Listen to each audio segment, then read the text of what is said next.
Poďme si spolu upiecť rýbezľový koláč s penou. Na cesto budeme potrebovať zmäknuté maslo, cukor, žltky, polohrubú múku, prášok do pečiva a mlieko. 4 lyžice cukru vyšľaháme so zmäknutým maslom. Cukor môžete použiť práškový, kryštálový či trstinový.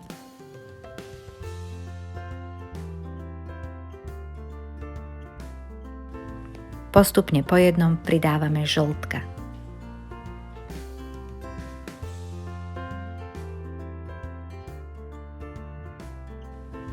Nakoniec vmiešame na striedačku mlieko a múku zmiešanú s práškom do pečiva. Počas prípravy cesta si vyhrejeme rúru.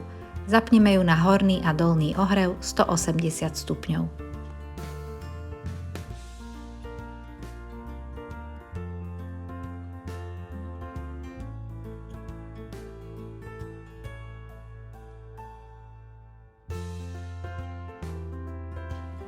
Hotové cesto má príjemnú krémovú konzistenciu.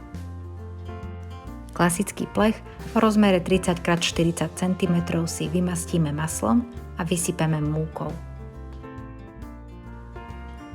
Cesto na plech rovnomerne rozotrieme.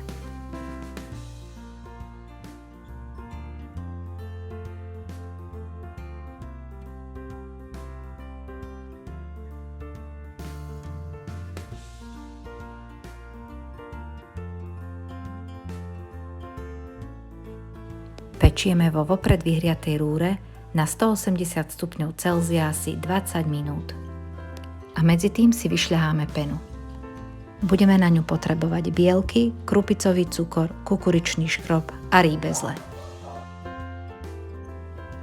4 bielky vyšľaháme do polotuha a postupne po lyžiciach pridávame cukor. Na bielkový sneh je skvelé použiť krupicový cukor.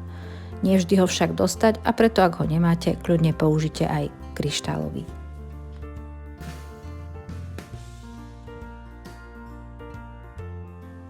Vyšľahaný sneh musí byť pevný a je skvelé, ak v ňom na dotyk necítiť žiadne zrniečka cukru.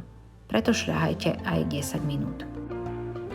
Nakoniec pridáme 2 lyžice zlatého klasu alebo akéhokoľvek kukuričného škrobu, zmiešame a premiešame spoločne s rýbezľami.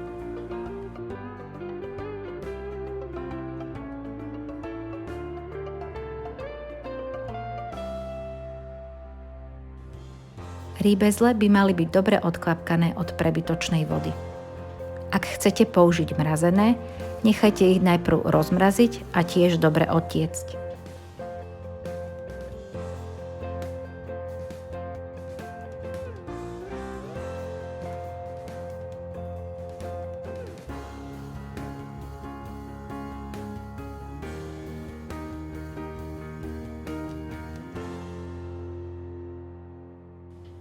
Sneh s rýbezľami natrieme na predpečené cesto a všetko spolu dopečieme ešte asi 15 minút pri nižšej teplote 160 stupňov.